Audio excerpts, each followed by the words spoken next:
ఉమ్.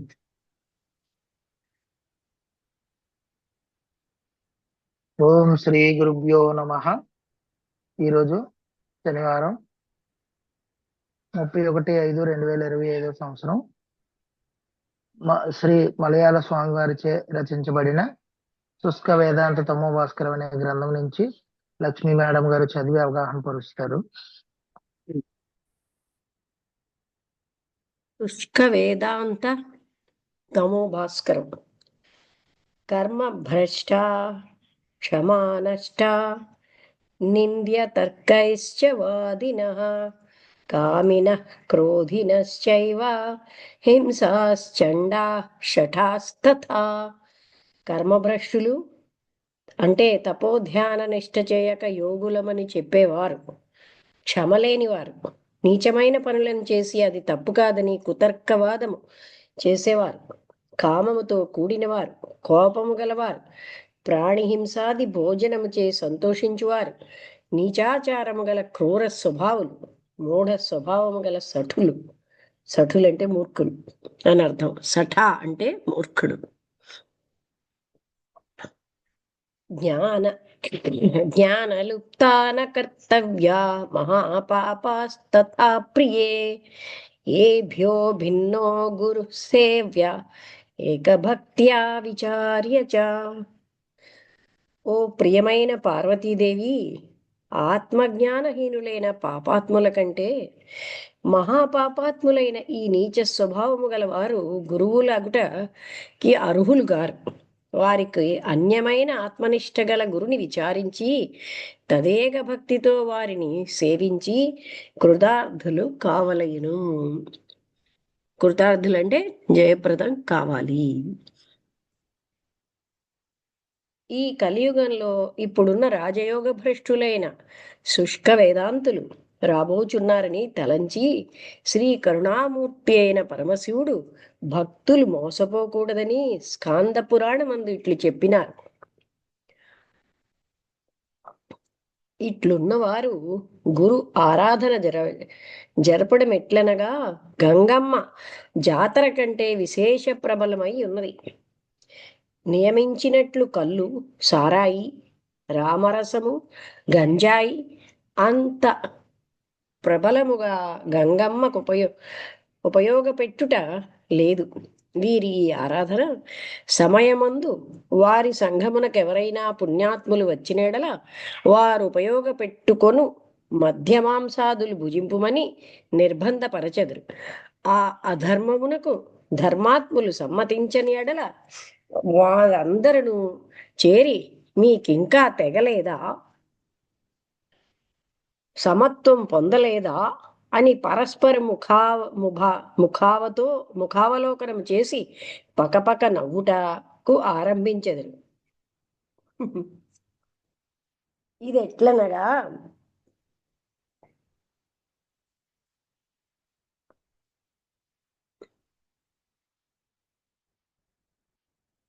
ముగ్గురు దొంగలు దొంగలించుటకు పోవచ్చు ఒక ధర్మాత్ముని పిలిచినప్పుడు ఆ సజ్జనోత్తముడు ఈ పాపకృత్యమునకు భయపడి రాక నిలచెను. అప్పుడు ఆ తస్కరులు, ఓహో నీకు మగవాడవు గావా, పౌరుషము లేదే, మహాపిరికివి అని పరిహసించినట్లున్నది. ఒక పతివ్రత శిరోమణియగు నారీరత్నము వేశ్యల సంగమందు చేరుటకై తటస్థించగా సంధ్యాకాలం అయినప్పుడు వారి వేశ్యావృత్తి కారంభించు సమయమున ఆ సౌందర్యవతి అయిన పతివ్రతారత్నమును తమ వలనే పరపురుష స్వీకారమునకు నిర్బంధపరిచింది. అందుకు ఆమె సిగ్గుపడి తన గొప్ప పతివ్రత వ్రతభంగమునకు భయపడి ఉండగా ఆ వేశ్యలు ఈమెని చూచి, ఆహా నీకింకనూ సమబుద్ధి రాలేదా, నీ భర్త యొక్కడు మాత్రమే పురుషుడు, వీరందరూ పురుషులుగారా అని నవ్వసాగింది. ఆ యోచించగా వీరి స్థితియు అలాగునే ఉన్నది. చూశారు కదా ఎలాంటి భావన. ఇది అయిపోయింది. అవధూత లక్షణము అని హెడ్డింగ్ అండి.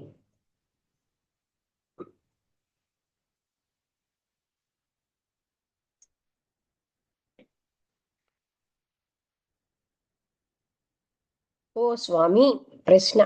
కొందరు అవధూతలనుట నిర్గుణులమనుట అంతయు చేయవచ్చునని చెప్పుట, తత్వము మాత్రము తెలిసిన చాలుననుట అని బహువిధములుగా చెప్పు మాటల యొక్క సారము నాకు తెలుపు మహాత్మా. అది ప్రశ్న. సమాధానం. ఓ పరమశాంతుడవైన సోదరా, అవధూత శబ్దము మిగుల గొప్పది. అవధూతలనగా సమస్త మలిన రహితులైన పరమ పవిత్రులని అర్థము. అవధూత లక్షణము సావధాన చిత్తుడవై వినుము. కామైరహత దీర్ఘాంతో మృదుశుచిరకించన అనీహోమిత భుక్సాంత స్థిరో మచ్చరణోని. కోరికలచే కొట్టబడని బుద్ధి యొక్క దిట్టతనం గలవాడును, మృదువైన స్వభావము గలవాడు, పరిశుద్ధుడును, సంశయము లేనివాడు, ఆశ లేనివాడు, కోరికలు లేనివాడు, సాత్విక ఆహారమును మితముగా భుజించువాడు, శాంతమైనవాడు, చలనము లేనివాడు, స్థిరమైన వాడును, ఈశ్వరుడే గతి అని నమ్మకము గలవాడును, స్వభావముగా మౌనము గలవాడును, అప్రమత్తో గభీరాత్మా ధృతిమాన్ జిత షడ్గుణ అమానీ మానద కల్పో మైత్ర కారుణిక కవి. ప్రమాదము లేనివాడును, లోతైన మనసు గలవాడును, ధైర్యము గలవాడును, అరిషడ్వర్గములను జయించినవాడు, అభిమానము లేనివాడు, మానమునిచ్చువాడును, స్వయముగా కల్పనాశక్తి గలవాడును, సర్వమును స్నేహించువాడును, దీనజనులేందు కరుణ గలవాడును, పరమ దయాళువును, సర్వజ్ఞుడును, కృపా కృపాళురకృత ద్రోహ తితిక్ష సర్వదేహినాం సత్యసారో నవద్యాత్మా సమస్సర్వోపకారక. సర్వప్రాణులందు దయగలవాడు, ఒక ప్రాణికైనను ద్రోహము చేయనివాడు, సర్వజనులు చేయు అపకారములను క్షమించు క్షమగలవాడును, ప్రాణము త్యజించేనను సత్యమును కాపాడువాడును, నిందితము గాని మనసు గలవాడును, సర్వము బ్రహ్మమయముగా చూచువాడును, సర్వ జీవరాశులకు ఉపకారము చేయువాడును, ఈలాంటి గుణములు గలవాడని వాడు నిజమైన అవధూత అని మహనీయులచే చెప్పబడును. ఇదండి పరిభాష.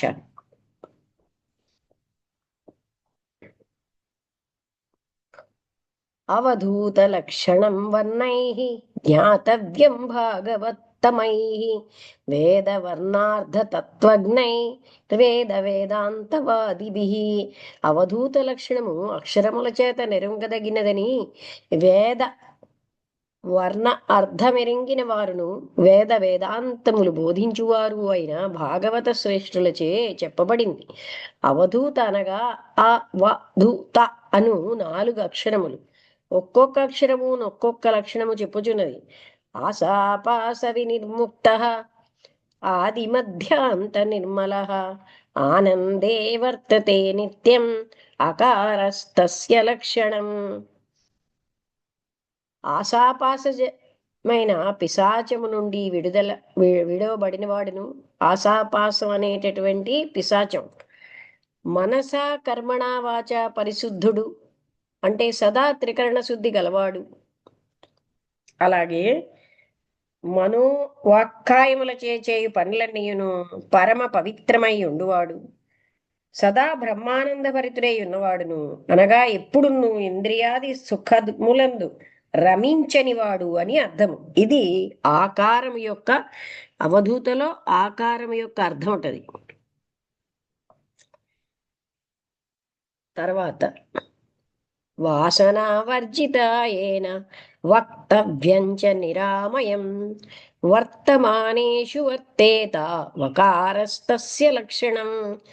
ఎవనిచే లోకవాసన, దేహవాసన, శాస్త్రవాసనలు అనే 3 విడువబడునో, ఎవనికి కోరికలు లేవో, ఎవడు దుఃఖవర్జితుడో, ఎవనికి కాలభోగములు అనుభవించుచుండునో అట్టివాడని, కాల భోగములను అనుభవించుచుండునో అట్టివాడని అర్థము.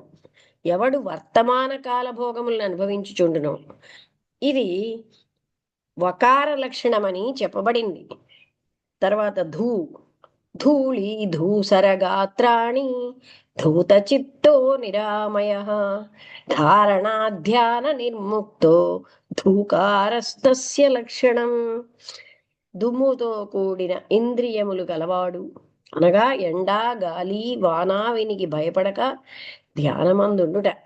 అంటే ఆత్మధ్యానమందు మగ్నుడై శరీరమందు ప్రజ్ఞ లేక ఉండుట, పవిత్రమైన మనసుతో కూడి ఉండుట, దుఃఖమును అతిక్రమించి ఉండుట, అంటే మాయా విముక్తి చే శాశ్వతానంద బ్రహ్మమై ఉండుట, ధ్యాన ధారణ లేకుండుట, అంటే ధ్యాన ధారణాదులు అతిక్రమించి ధ్యేయాకారమై ఉండుట, ఇది ధూకారమైన అవధూత లక్షణము. తత్వచింతాధృతాయేన చింతా చేష్ట వివర్జిత తమోహంకార నిర్ముక్త తకారస్తస్య లక్షణం. ఇంకా 4వ అక్షరం ఏంటంటే తా. దానికి ఏం చెప్తున్నారు? సర్వదా చింత అయిన బ్రహ్మ విచారమందుండుట, ఇతర చింతలు లేకుండుట, అనగా ప్రపంచ విషయము లేకుండుట, అజ్ఞాన అహంకారముల నుండి విముక్తుడగుట, ఇది తకారమైన అవధూత లక్షణం. ఈ స్థితిలో నున్నవాడు అవధూతలని చెప్పుట కర్హులు గాని ప్రపంచ విషయములను ఇంద్రియ వ్యాపారములందున్నవారు నేను నిర్గుణిని అని వచించి ఇంద్రియ సుఖమైన భంగి అభినయ అందు భ్రమించువారు పవిత్రమైన అవధూతలు కారు. ఆత్మానం చామృతం హిత్వా అభిన్నం మోక్షమవ్యయం గతో హి కుక్షితత్కాన్కో వర్తతే నరకం ప్రతి. ఎవడు శాశ్వతమైన పరమాత్మను భేదము లేనిదియు నాశనము లేనిదియు అగు మోక్షమును వదిలి పొట్ట నింపుకునే నిమిత్తము వేదాంత శాస్త్ర ప్రలాపం చేయుచుండును, అతడు ఘోర నరకము పొందగలడు. అంటే స్వస్వరూపమును పొందుటకు ధ్యాననిష్ట చేయక వేదాంత ప్రసంగము చేసి కాలము గడుపువాడు పతితుడగునని అర్థము. అదండి. ఎక్కడ అర్థం కాకపోతే నేను మళ్ళీ చెప్తాను. అర్థం అవుతున్నది కదా అని అర్థం. ఇది అవధూత గీత 8వ అధ్యాయమందు చెప్పబడుచున్నది. ఇది శ్రీ దత్తాత్రేయ మహామునీంద్రునిచే చెప్పబడిన ఉపదేశము. అందరును సదా జాగరూకులై యోచించవలెను.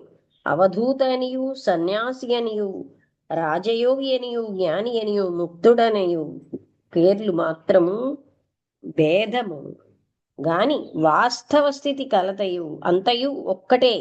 అవధూత అనగా శోధితమైన చిత్తము గలవాడు. అంటే ప్రకృతి పురుషుల విచారము చే పంచప్రాణములు కలవాడు. అంటే జ్ఞానేంద్రియములను చక్షుశ్రవణాదులైదును వాక్పాణి మొదలగు కర్మేంద్రియములైదును శబ్దస్పర్శ రూపరసగంధములు అనే తన్మాత్రలైదును మనోబుద్ధి చిత్తాహంకారములనే అంతఃకరణ చతుష్టయముతో కూడిన 24 తత్వములు మాయామయములే గాని నిత్యశుద్ధ స్వయం ప్రకాశుడైన నేనది కాదని దానికి సాక్షి ఉండుటయే అవధూత లక్షణం. అలాగుననే సన్యాస శబ్దం యొక్క అర్థం సన్యాసమనగా విడివడుట అని అర్థము. దేని నుండి విడివడమనగా 24 తత్వములను నా ఇతి నేతి నేతీతి వాక్యముచే అనగా ఇది కాదు అని వదిలి శేషించిన శుద్ధ బోధ స్వరూప బుద్ధి ఎలాంటిది ఉన్నాదో అదే తానయ్యుండుట, ఇదే బ్రహ్మాస్మి అనే మహావాక్యం యొక్క అర్థము. అలాగే రాజయోగి అనగా రాజత్ అంటే ప్రకాశించుచున్నది అని అర్థం. శుద్ధమైనది శ్రేష్టమైనది అని అర్థం. యుజ్యతే ఇది యోగ ఐక్యపరచుట అని అర్థము. 24 తత్వముల నుండి మనసును వశీకరించి పరమాత్మలో ఐక్యము చేయుట అనగా జీవ బ్రహ్మైక్యమని అర్థము. ఈలాగుననే జ్ఞాన శబ్దమునకు అర్థము అజ్ఞానమనే ప్రకృతి నుండి పుట్టిన 24 తత్వములను అతిక్రమించి అవస్థాత్రయ సాక్షి అయి ఉండుట జ్ఞానమనవడు. ఇదియే ప్రజ్ఞానం బ్రహ్మ అనే మహావాక్యానికి అర్థం. జీవన్ముక్తుని యొక్క అర్థము ఇదే. 24 తత్వములతో కూడి జీవుడని భ్రమించుట భ్రమయే గాని అందుండి విముక్తుడై స్వస్వరూపి అగుటయే జీవన్ముక్తి అనబడును. ఇది ఏ తత్వమసి అనే మహావాక్యార్థం. ఈ స్థితిని బాగుగా అనుభవానికి తేక పంచీకరణము మాత్రము శోధించి మాట్లాడ నేర్చిన ఎడల బ్రహ్మానంద సుఖము పొందరు.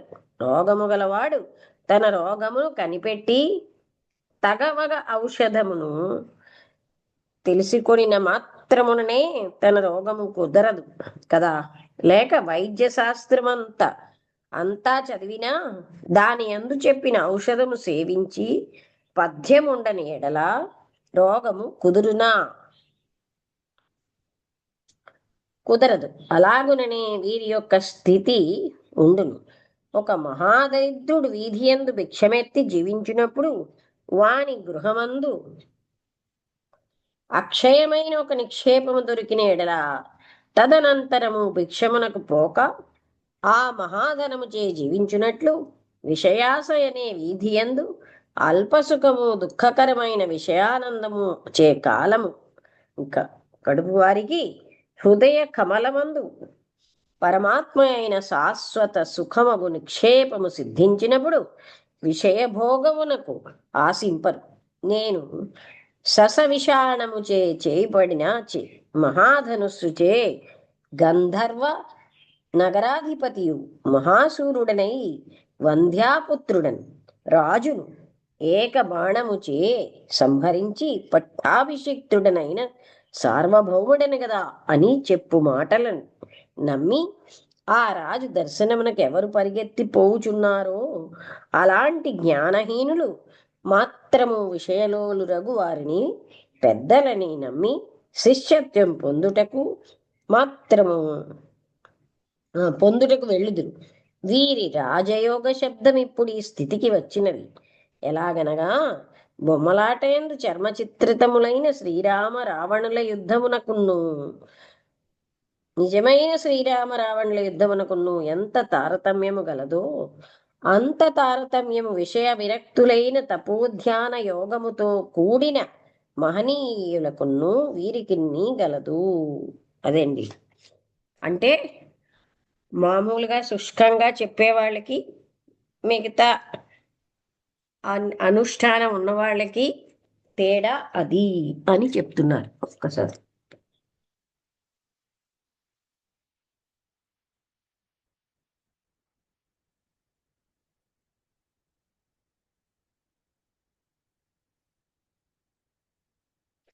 తర్వాత యస్త్వాత్మరతిరేవ స్యాదాత్మతృప్తశ్చ మానవః ఆత్మన్యేవ చ సంతుష్టస్తస్య కార్యం న విద్యతే. ఆత్మవేత్త అయిన వాడు తన ఆత్మయందు ఆనందము గలవాడై ఆత్మచేతనే తృప్తి పొందినవాడై ఆత్మ ధ్యానముచే సంతోషించిన వాడై ఉన్నట్టి జ్ఞాననిష్ఠునకు మాత్రము ధ్యానయోగ బలము కర్మముల చేయన ఆవశ్యకము లేదు. ఎందుకంటే వాడు విషయ సుఖముల కన్నా మహత్తైన బ్రహ్మానంద మనుండుటచే ఈ విషయ సుఖమును గమనించడు. వాని లక్షణం ఎట్లనగా దివ్యమైన పంచామృతము క్షీరాన్నము భుజించి తృప్తుడైన వాడు కుక్కల వలె దుర్గంధ వస్తువుల యందు అభిలాష పెట్టడు గదా.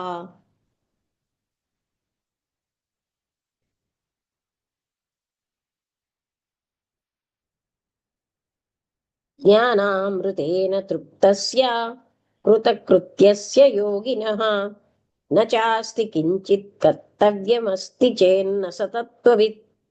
బ్రహ్మజ్ఞాన అమృతం చే తృప్తుడై కృతకృత్యుడైన యోగికి కించిత్తైనను అంటే కొంచెమైనా సరే విషయాభిలాష కలగదు. ఒకవేళ కలిగితే వాడు తత్వవేత్త కాదు అని ఉత్తర గీత యొక్క అభిప్రాయము.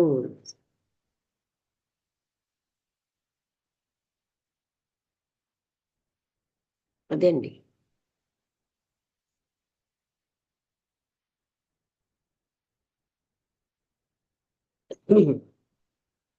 విజ్ఞాత బ్రహ్మతత్వస్య యథా పూర్వం న సంశ్రుతిః ఆస్తి చేన్న సవిజ్ఞాత బ్రహ్మభావో బహిర్ముఖః. అంటే బ్రహ్మజ్ఞాన అనుభవం గల మహానుభావునికి అంతకు పూర్వము ఉండిన సమస్త విషయవృత్తులు నాశనమై ఉండును. ఎవనికి విషయవృత్తులు నశింపలేదో వాడు బ్రహ్మానుభవం కంటే ఎంతో దూరం ఉన్నవాడు. ఇది శ్రీ శంకర భగవత్పాదులు వారి అభిప్రాయం. వివేక చూడమణిలో చెప్పారు. ఇంకా గంజాయి వర్ణనం. నెక్స్ట్ హెడ్డింగ్ ఏంటి? గంజాయి వర్ణనం. దేవరవారు మధుమాంసాది వస్తువులు వర్జనీయమని చెప్పినది సర్వజన సమ్మతమై ఉండునే గాని ఇప్పుడున్న పెద్దలలో కొందరు అభి అంటే ఏమిటోనండి, అది కూడా మత్తే, గంజాయి మొదలగునవి వాడుచున్నారు. వారిలో కొందరు నల్లమందు తినుట మాత్రము తప్పే గాని గంజాయి వల్ల మనస్సు శాంతపడుననియు ధ్యానమందు స్థిరముగా నిలుచుననియు ఆ గంజాయి జ్ఞానికి జ్ఞానపత్రి అనియు యోగికి యోగపత్రి అనియు కల్పమనియు గురుపత్రి అనియు చెప్పి శిష్యులకు కూడా నేర్పించుచున్నారు. కనుక దీని రహస్యమును తెలుపుము స్వామి. ఇది కూడా చేస్తున్నారు చాలా మంది. ఉత్తరము: ఓ సుశీల సంపన్నుడా, గంజాయి త్రాగు వారితో నువ్వు అనేక ప్రశ్నలు వేసినప్పుడు జ్ఞానపత్రి, గురుపత్రి, యోగపత్రి అని నాతో చెప్పక, కొందరు మేము అనేక దేశ సంచారములు చేయనప్పుడు నానా విధములకు జలములను త్రాగుట చేయగలుగు దోష నివారణ కొరకు దీనిని ఉపయోగించక తీరదనియు, మరికొందరు మనసు విషయమందు ప్రవేశింపక దీనిచే ధ్యానమందు నిలుచుననియు, ఇంకా కొందరు తీర్థములయందు నివసించుట వలన కలుగు శీత బాధనది తొలగించుననియు ఇట్లు అనేక ఉపాయములు చెప్పుదురు. ఓ ప్రియ సోదరా, గంజాయి చేనెందరో మనుజులు కష్టమునకు పాత్రులైరి. దానిని అభ్యసించు వారిలో మొట్టమొదట దగ్గు కనిపించిన వారు ఒకరైనను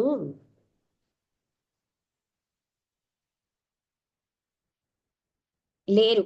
అనేక భక్తులక ఆ పొగ ఉదర కోసమందు గడ్డకట్టి కష్టపడుచుండుట చూచియున్నాను. అనేక మంది డాక్టర్లు దీనిచే కలుగు అపాయమును కనిపెట్టి దొరతనము వారికి తెలిపిన కారణముచే ఎవరు వాడకూడదని ఇంత నిర్బంధములు గంజాయికి ఏర్పాటు చేసి ఉన్నారు. అనగా ఈ మత్తు వస్తువు లోకమందు ఇక మీద విక్రయించకూడదని ఏర్పాటు చేయుచున్నారు. శాంతము జ్ఞానముచే అంటే గంజాయిని ద్రాగినప్పుడు మనసు శాంతమై ఉండునని చెప్పినది నిజము గాని ఆ శాంతము జ్ఞానముచే కలిగినది కాదు. దాని మత్తుచే మనసు ప్రవర్తించుటకు శక్తి లేక మైకము చెందుచున్నది. ఎట్లనగా డాక్టర్లొకరిని ఆపరేషన్ అంటే శస్త్రక్రియ చేయనప్పుడు మూర్ఛమందు చే మైకము కలిగించున్నట్లు ఇది ఒక మైకము గాని జ్ఞానము కాదు. కనుకనే కొంతసేపు అయిన తర్వాత యథాస్థితికి వచ్చి మనసు విషయము అందు పోవుచున్నది. జ్ఞానము చే శాంతము కలిగిన ఎడల పునరావృత్తి కాకూడదు. ఈ గంజాయి త్రాగువారి బుద్ధి క్రమక్రమముగా కేవల పామరత్వమునకు వచ్చును. ఎట్లనగా హృదయమందొక పద్మాకారమైన మాంసపేశి గలదు. దానిని హృదయ పద్మమని చెప్పుదురు. దాని అందుండియే సమస్తమైన జ్ఞాపక శక్తి కలుగుచున్నది. ఆ పద్మము ఈలాటి మత్తు వస్తువులచే శుష్కించుచున్నది. వికసించిన తామర పుష్పమందు మంచు వ్రాలునప్పుడు ఎలాగున్నది, ఎలాగూ నది క్షీణించిపోవచున్నదో, అది నది కాదు, అది క్షీణించిపోవచున్నదో, అలాగుననే వీరి జ్ఞాపక స్థానమైన హృదయ పద్మము నశించుచున్నది. ఇదియే సర్కారు నిర్బంధం. దీనిపై ఉండుటకు కారణము గాని జ్ఞానపత్రి అయిన ఎడల గవర్నమెంట్ వారు జనులు జ్ఞానులు కారణము గాని జ్ఞానపత్రి అయిన ఎడల గవర్నమెంట్ వారు జనులు జ్ఞానులు కాకూడదని నిర్బంధపరచరు కదా. ఇది నుగాక ఆ మత్తు వస్తువు ఉపయోగించు వారికి ఆ సమయము వచ్చినప్పుడు ఒక రోజున చిక్కిన ఎడల వారికి కలుగు మనఃకష్టం ఇంతయని చెప్పుట కలవి కాదు. గడియారం ఎలాగున ఒక్కొక్క గంట సమయము రాగా ఢా ఢా అని గంట వాయించును, అలాగే వీరికి ఆ సమయం వచ్చినప్పుడు మనసు బహు చంచలమై చిత్తభ్రమను కలుగును, కడుపుగ్గును, అన్నము జీర్ణింపదు, తల పైకెత్త సాధ్యము కాదు. ఇట్లు అనేక దోషములు కలుగుటయే కాక దీనికై బ్రహ్మనిష్టయందున్న వారు కూడా ఆ సమయమందు దొరకని ఎడల కేవలము మూఢుడి వలె వీధి యందు తిరుగుచు చిన్న స్వభావము గల మనుజుల యొద్దకు పోయి ఎంతో వినయముతో దమ్మిడి దమ్మిడి యాచించుట అందరి కండ్ల అగుపడుచున్నది కదా. అట్లు కష్టపడి ఒక అణా సంపాదించి ఆ పొగను త్రాగుట వల్ల కలుగు లాహిరిచే నిద్ర ప్రవేశించి బహు సమయము వృధాగా పోగొట్టి జన్మమును దలుచుచున్నారు. ఇట్లున్నవారు ఎప్పుడు ఆత్మజ్ఞాన విచారము చేసి జన్మరాహిత్యమును మోక్షమును పొందుదురు. ఆహా, కష్టము కష్టము. ఈ కారణముచే పద్మపురాణం ఇలా చెప్తోంది. ధూమ్రపం వైష్ణవం దానం ఏ కుర్వంతి నరాయిహ ధాతారో నరకం యాంతి వైష్ణవో గ్రామసూకరః. ఎవరు గంజాద్రాగుటకై డబ్బు గాని బంగాకు గాని దానము చేయుచుందురో అట్టి దాతలు నరకం పొందుదురు. త్రాగువాడు ఊరి పంది అయి జన్మించుడు అని చెప్పి ఉన్నది. కనుకనే పాత్రమెరింగి దానము చేయవలెనని విధించినది. లేక దానము చేయువాడు కూడా కష్టమునకు పాత్రుడగును. ఎట్లనగా దొంగకు బీగము కత్తెర వగైరాల సహాయం చేయువారిని కూడా కనిపెట్టి శిక్షింతురు కదా. అంతేగాక ముముక్షువులకు గంజాయి చేయగలుగు అపాయములకు దాతయే కారణం. ఈ కారణం చే ముముక్షువుల ధ్యాన నిష్టకు భంగము కలుగుచున్నది. ఈ భంగమునకు కారకుడైన దాతయును పాపమునకు పాత్రుడగును.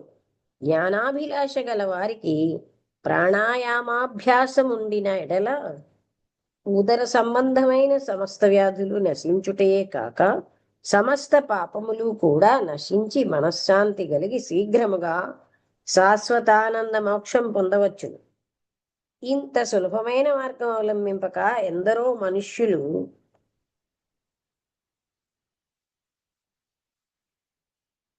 జన్మమును వ్యర్థపరచుచున్నారు. ఈ నిశావస్తు మోక్ష మార్గ ఉపాయమని చెప్పుట ఎట్లున్నదనగా, గంగా తీరమందున్న వారు ఆ పవిత్రమైన జలము శరీరమునకు రోగము కలిగించుననియు జలదారి నీళ్లు పరిశుద్ధములనియు చెప్పుచున్నట్లున్నది. ఇదియునుగాక ముక్తులగుట కదా జీవులు ప్రయత్నించుచున్నారు. సమస్తమైన ఇంద్రియ విషయముల నుండి విడుదల పొంది స్వస్వరూప ధ్యానమందు ఆనందించుటయే ఈ మార్గములను శిష్యులకు బోధించక మహా కష్టతరమైన ఈ మత్తు వస్తువు చిత్తశమన ఉపాయమని ఉపదేశించుట ఎంత ప్రమాద విషయము. ఇట్లుపదేశించు వారిని ఆశ్రయించిన వారును కష్టములకు పాత్రులగుదురు.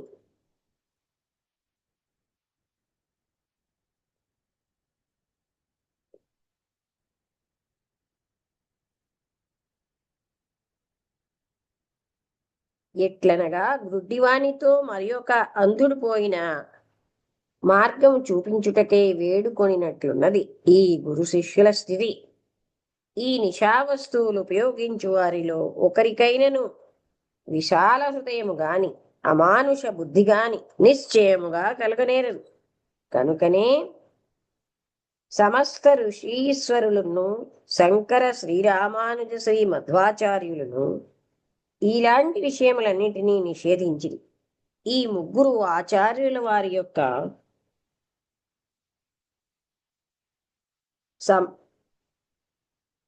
పారంపర్యమున గాని మఠములలో గాని ఇలాంటి దురాచారములు కనపడవు.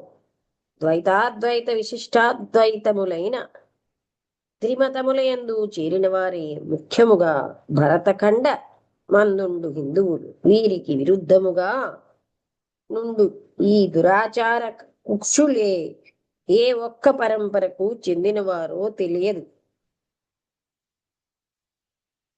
మరియు గంజాయి విషయమై కొంచెము చెప్పెద.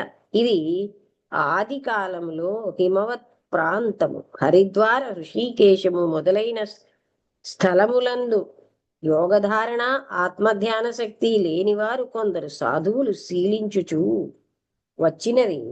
ఎందుకనగా ఆ దేశములో అమితమైన మంచుచే చలి వేసినప్పుడు వణుకుచుందురు.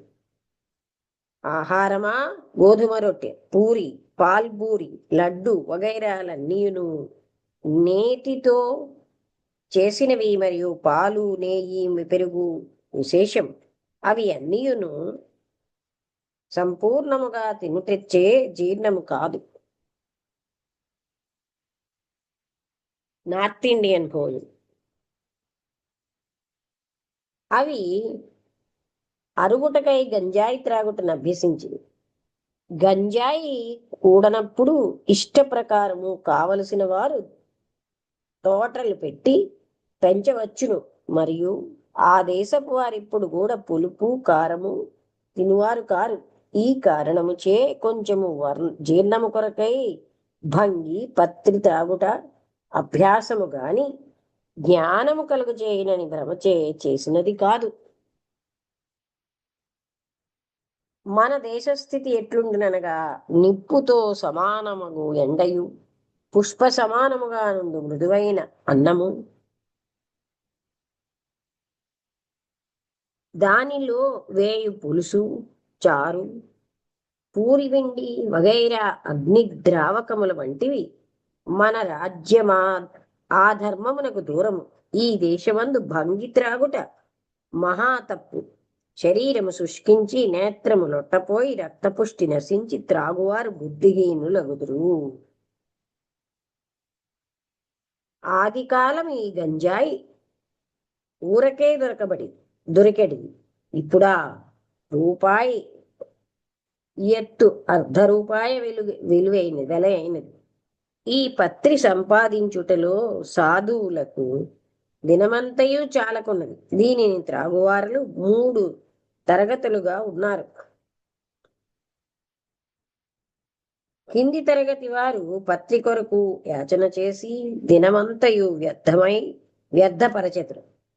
వీరికన్నా కొంచెము విద్యయు బుద్ధి గలవారు 2వ తరగతి వారు వైద్యము, మంత్రము, యంత్రము, జ్యోతిష్యము మొదలగు పనులు చేసి డబ్బు సంపాదించెదరు. ఈ కారణంచే బ్రహ్మనిష్టకు సమయము దొరకక జీవితం వ్యర్థమైపోచును.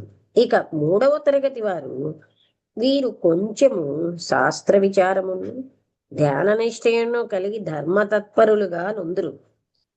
వీరికి మహర్షులు కల్పముగా వీరికి యాచింపకనే దొరుకును.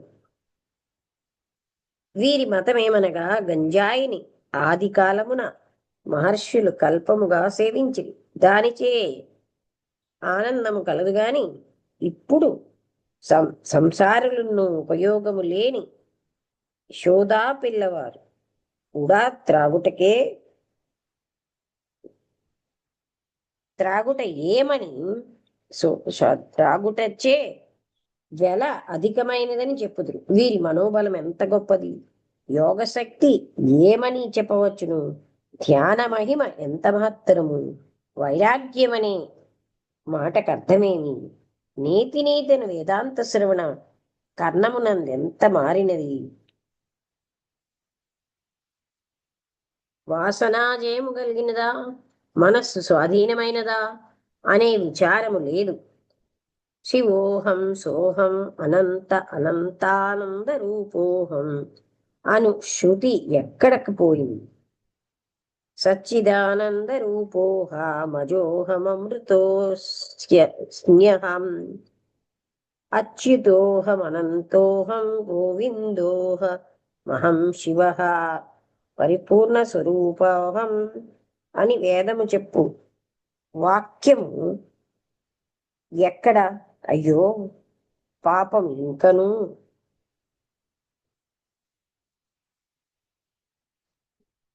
ఆత్మ